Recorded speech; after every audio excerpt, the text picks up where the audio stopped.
आए हैं जिनके ऊपर कोई आपत्ति है। दास यहाँ देख रहा है कि 80%, 80% व्यक्ति भक्त श्रद्धालु केवल दुखी ही आए हैं। कोई रोग से दुखी है, कोई और अन्य शोक है उसको, या कोई अन्य प्रॉब्लम उसके ऊपर आई हुई है।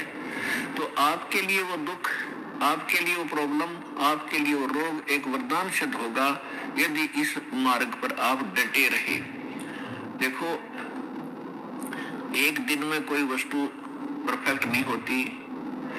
बच्चा जन्म लेता है, आपको खुशी होती है, धीरे धीरे बड़ा होता है, 15, 16, 20 वर्ष के बाद जाकर वो कुछ अपना धंधा करने योग्य होता है।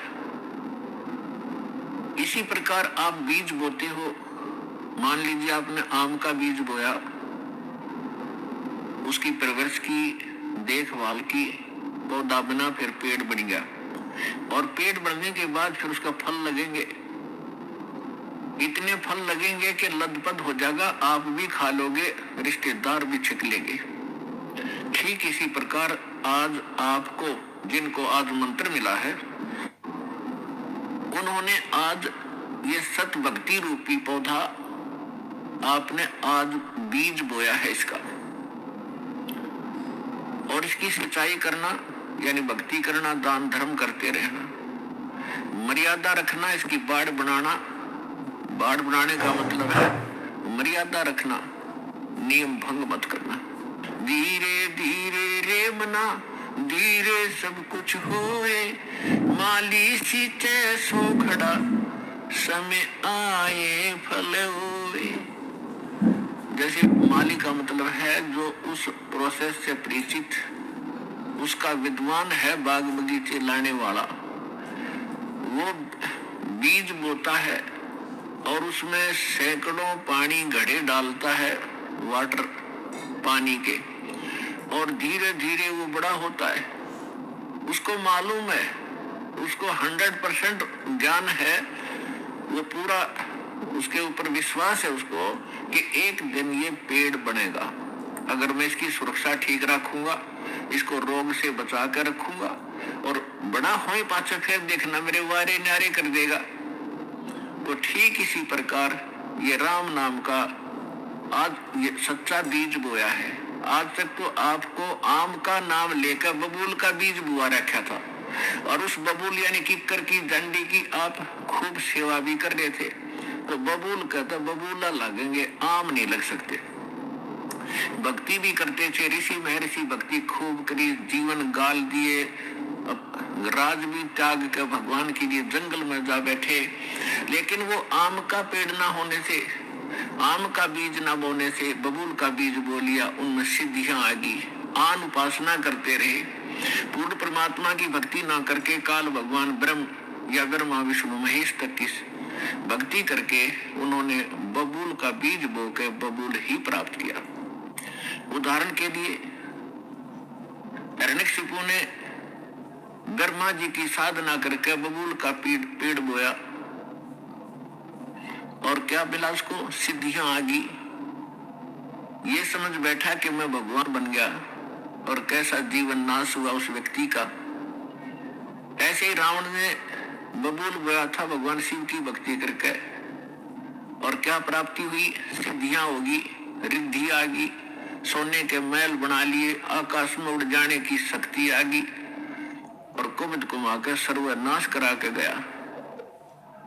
तो पुण्यात्मा, इसी प्रकार विष्णु जी की साधना करने वाले ये भी शास्त्र साधना करके अपना जीवन नाश करते हैं, क्योंकि शास्त्र विधि को त्याग कर जो मनमाना आचरण करते हैं उनको न सुख होता है न कोई सिद्धि होती है, यानी सत साधना की सिद्धि, और न ही उनको कोई उनकी गति होती है, जिस कारण से ये भक्ति करके भी अपना जीवन व्यर्थ ही कर गए। तो ये प्रश्न चल रहा है कि धीरे धीरे रे मना, और धीरे सब कुछ हो। आज नाम लिया है, किसी ने 6 महीने हो गए, किसी ने सतनाम मिल गया है, किसी को प्रथम मंत्र मिला है, और किसी ने 10 महीने हुए हैं, किसी ने 1 वर्ष हो गया, किसी ने 2। जिन भक्तों को 1 वर्ष से ज्यादा हो गया, 2 वर्ष हो गए हैं, आज उनके सुख सुनना, उनके मुंह का थूक सूख जाएगा अपने सुख बताते बताते। इतने सुख देता है परमात्मा। और कुछ अनजान कहते हैं जी मैं 4 बार आ लिया, कोई लाभ सा विशेष नहीं हुआ। ये उसके लिए प्रार्थना है कि धीरे धीरे रे मना, धीरे सब कुछ हो, माली सींचे 100 बड़ा समय आए फलो। और दूसरा कारण ये होता है, सतगुरु के दरबार में भाई कमी कहे की ना, अनसा मौज नहीं पावता है तेरी चूक चाकरी। इस सच्चे दरबार में किसी चीज की कमी नहीं है। यदि आपको कोई राहत परमात्मा से नहीं मिल पा रही है तो आपका कनेक्शन ठीक नहीं है। अपन आत्माओं जैसे एक मेन लाइन आई है बिजली के तारों की, और वहां से पूरी कॉलोनी को कनेक्शन मिला हुआ है, और किसी एक व्यक्ति का पंखा नहीं चल रहा या मोटर नहीं चल रही या कोई भी आइटम नहीं चल रहा, तो उसका कोई और कारण हो सकता है। या तो पंखा खराब हो सकता है या मोटर खराब हो सकती है, उसको चेक कराओ।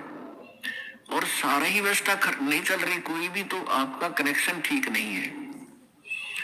तो यहाँ एक बहुत बड़ी हम गलती करते हैं कि मर्यादा ना रख के भगवान का हम आशीर्वाद प्राप्त नहीं कर पाते, जिस कारण से आप जी का वो कनेक्शन कट जाता है। कहते परमात्मा कहते औखद खावे और पत्थर है, औखद खावे और पत्थर रखे और तब पावे मोक्ष। जैसे दवाई लेते हैं, औषधि लेते हैं, तो उसके साथ कुछ परहेज भी होते हैं। तो इस मार्ग में परहेज कंपलसरी है परमात्मा की इस मार्ग में। और परहेज वही है जो हमने वैसे ना करने चाहिए। बीड़ी, शराब, मांस, तंबाकू, अन्य देवताओं की पूजा, ये तो वैसे ना करनी चाहिए। बताओ परहेज क्या है? तो इस करके ये तो अवश्य रखने ही पड़ेंगे यदि आपने भगवान से लाभ लेना है और मोक्ष प्राप्ति करनी है। तो कहने का भाव ये है कि नाम जिन्होंने ले लिया धीरे धीरे सब काम होंगे। थोड़ा समय दो दाता को, इतने उतावले ना हो। जैसे एक कहता है जी मैंने नाम लिया, मेरा सारे सुख हो गए, तो इसके अब दूसरा कहता है जी मैं 4 बार आ चुका हूं, अभी तक विशेष राहत मिली नहीं है। पुणात्माओं, ये परमात्मा का मार्ग है, इसके लिए आपने ये ध्यान रखनी पड़ेगी जो बातें दास बता रहा है। अब जैसे किसी का कोई रोगी है और उसको एक्सीडेंट हो गया किसी का, और उससे ब्लड निकल रहा है, रक्त, और उधर से टांग टूट गई, उस पीड़ा भी बहुत घनी हो रही है।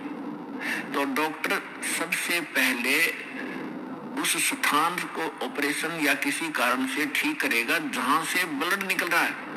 अगर उसका ब्लड निकल गया तो नाश मृत्यु हो जाएगी।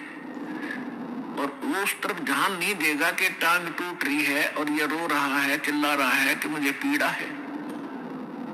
डॉक्टर इलाज भी कर रहा है और वो ये सोच रहा है कि डॉक्टर का जानने को नहीं, मैं मर गया, मेरी तो टांग टूट गई। लेकिन डॉक्टर पागल नहीं है। डॉक्टर पहले देख रहा है कि ये करना आवश्यक है, ये टांग तो बाद में जुड़ जाएगी, इस पर मरा नहीं गा ये। तो इसी प्रकार आपके जिन्होंने दीक्षा ले ली है और जिनके ऊपर कोई ऐसी आपदा आनी है कि आपकी मृत्यु होनी हो, तो पहले परमात्मा उस मृत्यु को रोकेगा। बाकी संसारिक सुख तो फिर आपका ढेर लगा देगा, आपका जीवन एक्सटेंड हो जाता है। तो इस बात को आप ध्यान रखना। यह कोई बालकों का लेख नहीं है, और इतने एक मनुष्य जीवन का मिलना हंसी खेल नहीं है। एक सांस भी मनुष्य जीवन की मिलना आपको बालकों का खेल नहीं है। और ये आपको 150-50 वर्ष एक्सटेंड कर देता है ये परम पिता, ये पूर्ण परमात्मा है। तो पुण्यात्मा, इन बातों का ध्यान रखना जो दास आपको गाइडलाइन बता रहा है। तो इस प्रकार जिनको राहत नहीं मिल रही है वो ये ना सोचो भगवान का ऑपरेशन चालू नहीं है। आपके उन संकट निवारण के लिए परमात्मा उसी दिन सक्रिय हो जाता है जिस दिन आप इस ज्ञान को पढ़कर या ज्ञान को सुनकर और हृदय से पुकार लेते हो परमात्मा, हम आपके हो लिए, आपके बगैर मुझे कुछ दिखाई नहीं देता है, और कब बुलाओगे उसी दिन से परमात्मा आपको अपना मान लेता है, क्योंकि ये आत्मा का साथी है, आत्मा इसका अंश है, चाहे वो किसी धर्म में है, चाहे किसी मजहब में है, या किसी प्राणी के शरीर में है, कुत्ते गधे सूअर के शरीर में है। तो ये परमात्मा उसी दिन से आपको स्वीकार कर लेता है यदि आप हृदय से पुकारते हैं। और जिस समय नाम ले लेते हो फिर तो बातें खत्म हो जाती है कि आपकी कोई सुनवाई ना हो या आपके संकट दूर ना हो।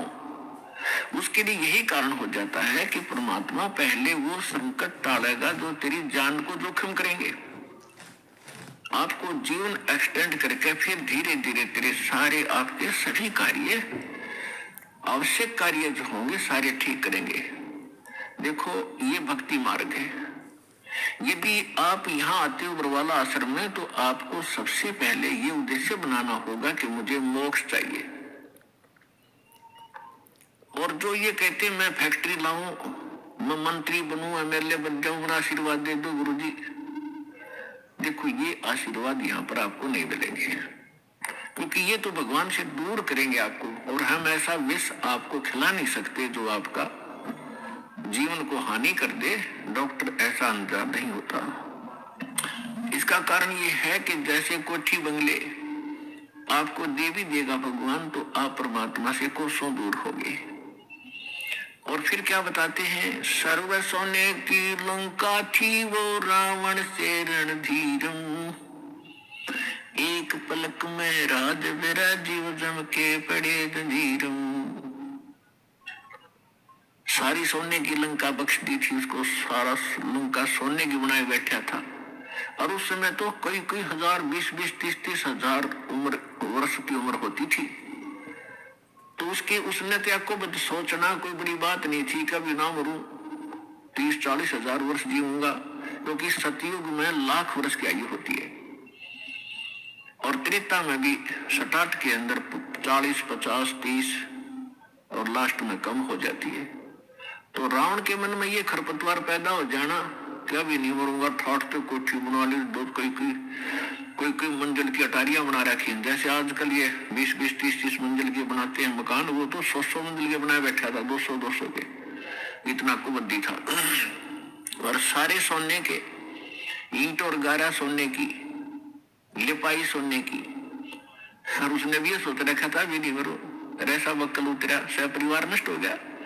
तो कहने का भाव ये परमात्मा कहते हैं कि क्या मांगो कुछ थिर न रहाई, ये देखत नैन चला जग जाई, 1 लख पूत 1.25 लाख नाती, उस रावण के दीवान बाती। परमात्मा कहते क्या मांगो, हमें बताते हैं कि क्या मांगोगे। रावण जितने धनी भी नहीं हो सकते, और ऐसे शक्तिशाली सिद्धि युक्त भी तुम नहीं हो सकते, और उसकी क्या दुर्गति हुई, और क्या मांगना चाहिए परमात्मा से। भक्ति दान गुरु दीजियो, देवन के देवाओ, जन्म पाया बोलो नहीं करहूं पद सेवा हो। और फिर क्या मांगे, साई इतना दीजियो, जामे कुटुंब समाए, हम भी भूखे न रहे, अतिथि न भूख हो जाए। इससे अधिक मांगने की आवश्यकता नहीं भगवान से। अब परमात्मा ने सारा पता है कि इस बच्चे को क्या आवश्यकता है, और कौन सा देना वस्तु देना अनिवार्य है, और कौन सी वस्तु ये मांग रहा है इसके लिए फायदेमंद है कि नहीं। जैसे डॉक्टर के ऑपरेशन यानी उपचार के अंदर रोगी ने अपनी नहीं चलानी चाहिए, डॉक्टर की ही चले, जब डॉक्टर होगा तो सही हो। और डॉक्टर के उपचार के अंदर बीच में कोई टांग अड़ाता है अपनी कि नहीं मत ऐसे कर दो, ऐसे कर दो, वैसे करवा ले, लेकिन उसे लाभ कुछ नहीं होगा, वो रोग नहीं घटेगा। तो इस प्रकार से आप जिस दिन यहाँ आ जाते हो आप उपचाराधीन हैं, और आपका रोग कौन सा है, जग सारा रोग रोगिया रे। जिन सतगुरु वेद न जाना जग सारा रोगिया रे, जग सारा रोगिया रे। जिन सतगुरु वेद न जाना जग सारा रोगिया रे। कौन सा रोग? भाई जन्म मरण का रोग लगा है या तृष्णा बडरी खांसी। जन्म मरण का रोग लगा है या तृष्णा बडरी खांसी। आवागमन की डोर गले में या पड़ी काल की फांसी। जग सारा रोगिया रे। जिन सतगुरु वेद न जाना जग सारा रोगिया रे। भाई देखा देखी गुरु शिष्य बन गए किया ना तत्व विचारा। देखा देखी गुरु शिष्य बन गए किया ना तत्व विचारा। गुरु शिष्य दोनों के सिर पे यू काल ठोके पंजारा। जग सारा रोगियो रे। जिन सतगुरु वेद न जाना जग सारा रोगिया रे। भाई साचा सतगुरु कोई न पूजे इन झूठों जगपतियासी। साचा सतगुरु कोई न पूजे इन झूठों जगपतियासी। झूठ अंधे की बाँ गई अंधे ने ये मार्ग कौन बतासी। जग सारा रोगिया रे। जिन सतगुरु वेद न जाना जग सारा रोगिया रे। भाई सार शब्द सर जीवन बूटी घस घस अंग लगावे। सार शब्द सर जीवन बूटी घस घस अंग लगावे। कहे कबीर तुम सतकर मानो ये जन्म मरण मिट जावे। जग सारा रोगिया रे। जिन सतगुरु वेद न जाना जग सारा रोगिया रे। तो इसमें स्पष्ट कर दिया परमात्मा ने कि आपको कौन सा रोग है। क्या बताया कि जन्म मरण का रोग लगा है और यह तृष्णा बढ़ रही खांसी और आवागमन की। ऊपर जाओ फिर वहां से अपना हिसाब करा के नीचे आओ। मनुष्य बनो, गधे बनो, कुत्ते बनो, फिर अपना टाइम पूरा करो, फिर जाओ। फिर वहां से नेक्स्ट आदेश हो गधा बनो, फिर जाओ। फिर आदेश बनो कुत्ता बनो, मनुष्य बनो, देवता बनो, फिर राजा बनो, फिर गधा बनो।